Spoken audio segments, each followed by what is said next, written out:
بسم اللہ الرحمن الرحیم۔ السلام علیکم، میں ہوں جاوید اقبال اور آپ دیکھ رہے ہیں پروگرام شاہراہ دستور۔ حکومت کہتی ہے کہ ہم ملک کو ایک معاشی سمت پر گامزن کرنے کے لیے کوشاں ہیں، اور وزیر خزانہ اس وقت امریکہ میں موجود ہیں۔ وہ آئی ایم ایف کے ساتھ بات چیت کرنے کے لیے امریکہ میں موجود ہیں، اور پاکستان جو ہے وہ آئی ایم ایف کے ساتھ ایک طویل المدت بیل آؤٹ پیکج کرنے کا خواہش مند ہے۔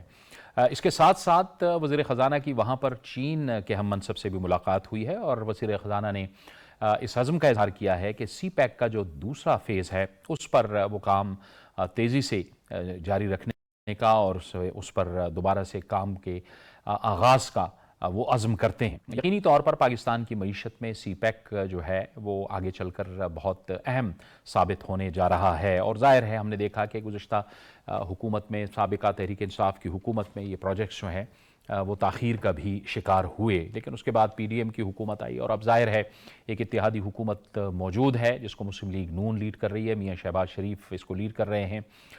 وہ اب یقیناً خواہش مند ہوں گے کہ ان پروجیکٹس کو وہ تیزی سے آگے بڑھائیں، لیکن اس کے ساتھ ساتھ ظاہر ہے حکومت کا جمہوریت میں جتنا اہم کردار ہوتا ہے، اپوزیشن کا بھی اتنا ہی کردار ہوتا ہے۔ اپوزیشن اپنی مثبت رویے اور اپنی مثبت تنقید کے ذریعے سے پالیسیز پر وہ بھی ایک راہ کا تعین کرتی ہے، لیکن ہم دیکھ رہے ہیں کہ جب سے نئی حکومت بنی ہے، پارلیمان کا وجود عمل میں آیا ہے، اس وقت سے جو اپوزیشن کا رویہ ہے وہ اس طرح سے نظر نہیں آ رہا۔ وہ ویسا ہی غیر پارلیمانی، غیر جمہوری رویے کا اظہار کر رہے ہیں، اور ہم نے دیکھا کہ دنوں جب صدر آصف علی زرداری صاحب کا خطاب ہوا پارلیمان کے مشترکہ اجلاس سے، تو وہ رویہ ہمارے سامنے آیا، اور اسی بنیاد پر جو دو ارکان اسمبلی ہیں ان کو معطل بھی کیا گیا۔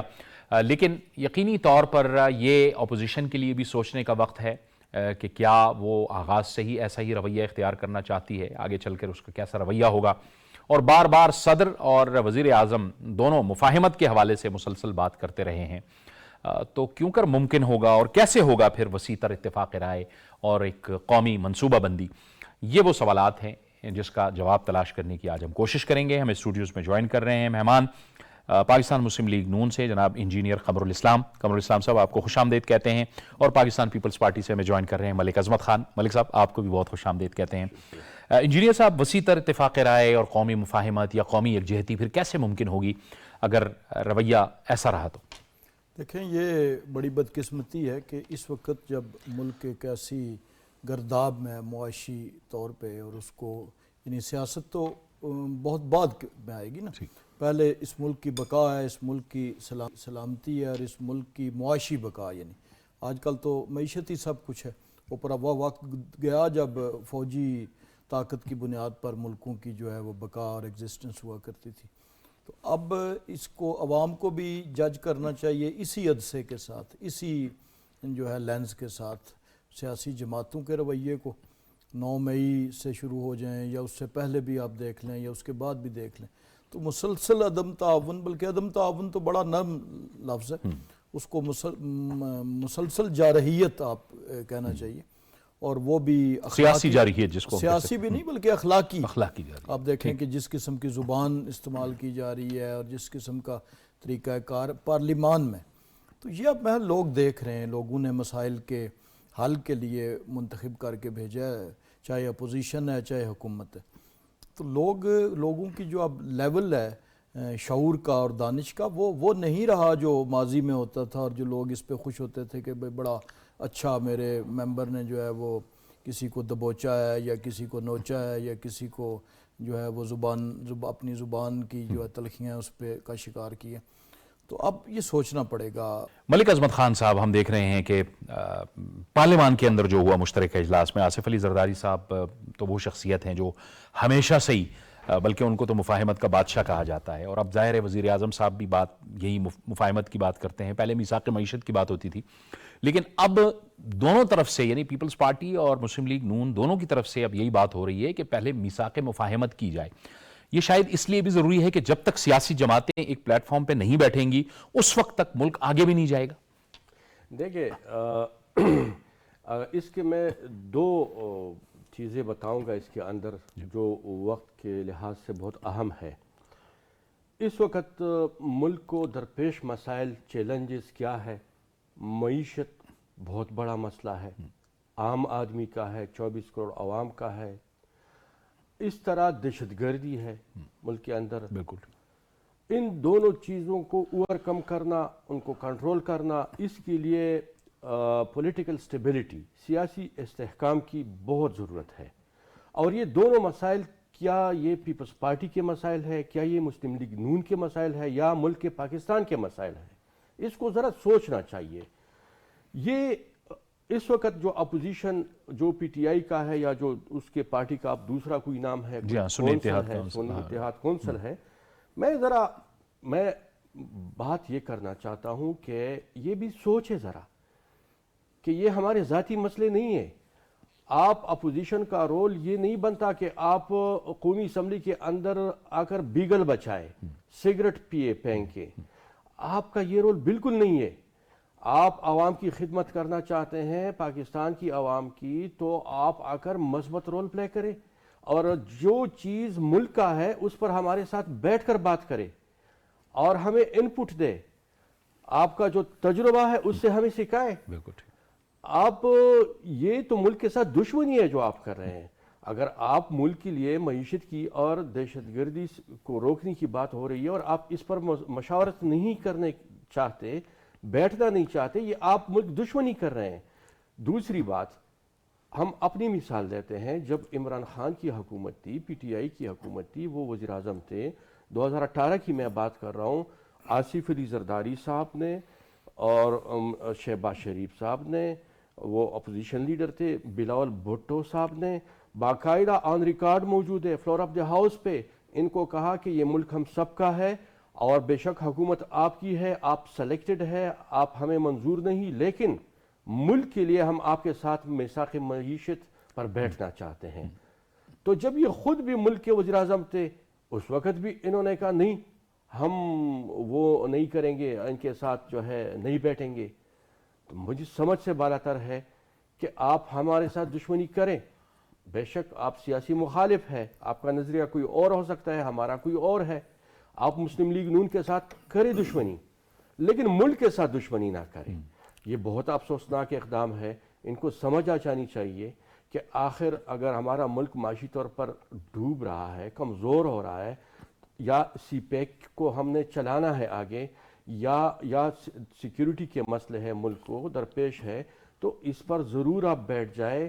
آپ بے شک آپ کو ہم نے یہ نہیں کہا کہ آپ حکومت کو سپورٹ دے، حکومت زندہ باد کے نعرے لگائے، ہم نے نہیں کہا آپ کو. ہم نے آپ کو کہا کہ آپ معیشت کے لیے بیٹھ جائے تاکہ دنیا کو ایک میسج چلا جائے، کہ پوری دنیا کو یہ میسج چلا جائے کہ پوری پاکستانی قوم اس وقت معیشت پر ایک صف میں کھڑے ہیں، دہشت گردی کے خلاف ایک صف میں کھڑے ہیں. یہ میسج جائے گا تو ہمارے مسائل حل ہوں گے، ملک کے مسائل حل ہوں گے، ہمارے ذاتی مسائل نہیں ہیں. نہیں ہے، بالکل ٹھیک ہے. قمر الاسلام صاحب، کیا ہی بہتر ہو کہ تمام جو ہے صوبے اور وزرائے اعلیٰ پرفارمنس کی بنیاد پہ اب بات کریں. پنجاب کے اندر مریم نواز شریف ہیں، سرفراز بگٹی صاحب ہیں، بلوچستان کے اندر علی امین گنڈا پور ہیں، خیبر پختونخوا میں مراد علی شاہ صاحب ہیں. پرفارمنس کی بات کریں، کیا ہی بہتر ہو، کیونکہ عوام تو ظاہر ہے اپنے مسائل کے حل کے لیے اب آپ کی حکومتیں ہیں وہ آپ کی طرف دیکھ رہے ہیں. دیکھیں، یہ بڑی آئیڈیل صورتحال ہوگی اگر ایسا ہو، اور اس کی مثال ماضی میں موجود ہے. جو 2013 سے 18 کا جو دور تھا، اس میں کمپٹیشن تھا ہی، یعنی ہیلدی کمپٹیشن تھا کم از کم 3 صوبوں کے درمیان. اپنا کے پی کے میں پی ٹی آئی کی حکومت تھی، سندھ میں پیپلز پارٹی کی تھی، اور پنجاب میں مسلم لیگ نون کی تھی. تو اس وقت آپ نے دیکھا ہوگا کہ ٹیلی ویژن کے پروگرامز میں بھی، دیگر جو تھے اپنے ہمارے فورمز تھے، وہاں پر مقابلہ اس کا تھا کہ آؤٹ آف سکول چلڈرن کس نے کتنے کم کیے.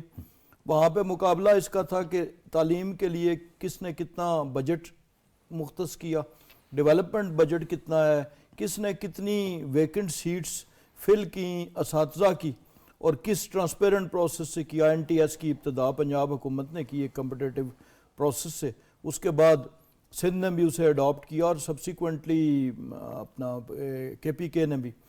پھر آپ کو ایک اور مثال دوں کہ پنجاب ایجوکیشن فاؤنڈیشن جو آؤٹ آف اسکول چلڈرن کو اسکولز میں لانے کے لیے، تو اس وقت سندھ ایجوکیشن فاؤنڈیشن کو بھی اسی دور میں مزید فعال بنایا گیا. وزیر اعلیٰ سندھ اس میں زیادہ دلچسپی لیتے تھے، اور اس زمانے میں کے پی سے ایک ڈیلیگیشن آیا ایجوکیشن ڈپارٹمنٹ کا پنجاب. یہ میں کوئی الف لیلا کی کہانی نہیں بیان کر رہا. اور ہم نے انہیں پنجاب میں اپنا کے پی ایجوکیشن فاؤنڈیشن کو فعال کرنے کے حوالے سے پنجاب میں ایون ٹریننگ کی اور ان کے لیے پیشکش کی کہ ہمارے آفیسز جا کے. تو یہ ایک کمپٹیشن کا ماحول تھا. اس میں جو فیڈریٹنگ یونٹس دیگر بھی اسلام آباد تھا, آزاد کشمیر تھا, گلگت بلتستان, تو یہ ان سارے معاملات پہ کمپٹیشن ہوتا تھا. آج بدقسمتی سے اب مقابلہ جو ہے وہ حلق پھاڑنے کا کہ کس کی آواز زیادہ بلند ہے یا کس نے نئی اور اچھوتی قسم کی گالی منہ سے نکالی ہے. تو یہ بڑی بدقسمتی بھی ہے اور اس کا میرا خیال ہے کہ بہتر جج عوام ہے اور عوام کو اس کا جو ہے نا وہ بھرپور طریقے سے احتساب کرنے کا عندیہ بھی دینا چاہیے اور وقت آنے پر احتساب کرنا بھی چاہیے. یہ ابھی خبریں یہ بھی آ رہی ہیں کہ قیادت اگر یہ دیکھ رہی ہو کہ کس شخص نے اسمبلی کے کیا اچھوتا انداز اختیار کیا ہے احتجاج کا, کیا گالم گلوچ کی ہے, کیا سخت بات کی ہے, اس قسم کی باتیں بھی سامنے آ رہی ہیں. ملک عظمت صاحب, خیبر پختونخوا کے اندر آپ کو کیا نظر آ رہا ہے؟ ہم دیکھ رہے ہیں کہ ظاہر ہے وہاں پہ ایک تو صوبہ مقروض ہو گیا اور تیسری بار مینڈیٹ ملا تحریک انصاف کو, ان کی جماعت کو. وہاں پہ آپ کو کوئی آن گراؤنڈ کام ہوتا دکھائی دے رہا ہے؟ وہاں پہ کیا ہو رہا ہے؟ دیکھیے جی, پختونخوا کے اندر صرف یہ سوشل میڈیا پہ جو چیزیں بتائی جا رہی ہے سب جھوٹ ہے.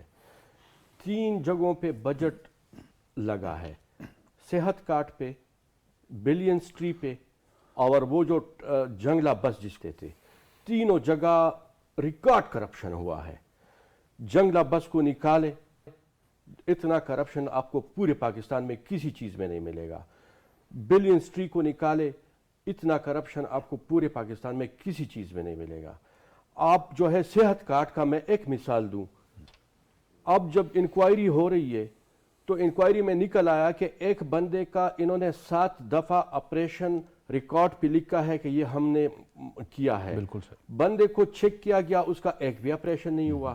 6 مہینے کے اندر 10 لاکھ روپے ایک بندے کے لیے پڑے ہیں. تو وہ سارے پیسے انہوں نے اپنے جو اسپتال تھے, آپ کو پتہ ہے کہ کسی میرٹ پر کسی اسپتال کو یہ نہیں دیا جاتا یہ صحت کارڈ کا سہولت. یہ ان کے اپنے اسپتال جو ان کے اپنے ساتھی ہے بزنس سے تعلق رکھنے والے, جن کے نہیں تھے انہوں نے بنا دیے اسپتال صحت کارڈ کے لیے کہ یہ پیسے ادھر کھینچ کے دیر کے اندر ایک ہی شخص کے کئی بار اپینڈکس کے پرائیویٹ ہاسپٹل میں آپریٹ ہوا ہے, ایک ہی شخص ایک سال میں کئی مرتبہ. اچھا, یہی مثالیں موجود ہے, یہ آن گراؤنڈ ہے. اچھا ہوا کیا, 2013 میں ہماری اور نیشنل پارٹی کی مشترکہ حکومت میں جب ہم چھوڑ رہے تھے 97 ارب روپے کا قرضہ چھوڑا ہم نے. آج آن گراؤنڈ چیک کرے 1000 روپے قرضہ ہے. 900 ارب روپے آپ نے کہاں لگائے بھائی؟ کوئی سکول دکھا دے, کوئی کالج دکھا دے, یونیورسٹی دکھا دے, کوئی روڈ دکھا دے, کوئی چیز تو دکھا دے. اس کرپشن کے معاملے میں آپ نے پیسے سارے اڑا دیے. اب آپ کے پاس تنخواہوں کے پیسے نہیں ہیں, اب آپ آگے صوبہ نہیں چلا سکتے. آخر یہ 900 ارب روپے کا ہمیں جگہ تو دکھائے نا, آپ نے کہاں لگائے؟ تو یہ بہت افسوسناک ہے. میں صرف اگر میڈیا ہی نے سب کچھ چلانا ہے تو پھر تو پاکستان کا اللہ ہی حافظ ہے اور پختونخوا کا اللہ ہی حافظ ہے پھر, کیونکہ یہ تو میڈیا سے لوگ ذرا نکل کر ذرا یہ جذباتی نعروں سے نکل کر ذرا گراؤنڈ پر تو دیکھیں ملک کا کیا حال ہو رہا ہے. آپ نے ادھر فون اٹھا کر تو ہے IMF کو اور آگے اپنی صوبائی وزراء, پنجاب کے صوبائی وزیر صحت اور پختونخوا کے صوبائی وزیر صحت کے ذریعے یہ وزیر خزانہ آپ کے بتا رہے ہیں کہ جی ہم نے سپورٹ نہیں دینی تاکہ ایڈ نہ آ سکے, لون نہ آ سکے. آپ نے کتنی پلاننگز کی, آپ نے ابھی سعودی ممالک کے ساتھ حالات خراب کرنے کے, تعلقات خراب کرنے کے آپ نے کیا عمل کیا؟ آپ نے IMF کی طرف جو ہے خط لکھا. آپ کرنا کیا چاہتے ہیں اور کس کے ساتھ کرنا چاہتے ہیں؟ آپ مسلم لیگ نون اور پیپلز پارٹی کے ساتھ کرنا چاہتے ہیں یا پاکستان کے ساتھ کرنا چاہتے ہیں؟ بالکل ٹھیک ہے. تو یہ ایک چیز ہے. قمر اسلام صاحب, غیر محتاط رویے ہیں بڑی سیاسی جماعتوں نے. جیسے ہم نے دیکھا کہ بڑے بڑے آپریشنز ہوئے, نیشنل ایکشن پلان بھی بنا. اس وقت جو علاقے تھے, اب تو ظاہر ہے وہ مرج ڈسٹرکٹس ہیں, وزیرستان کے اندر, سوات کے اندر بڑے بڑے آپریشنز ہوئے. عوامی نیشنل پارٹی, مسلم لیگ نون,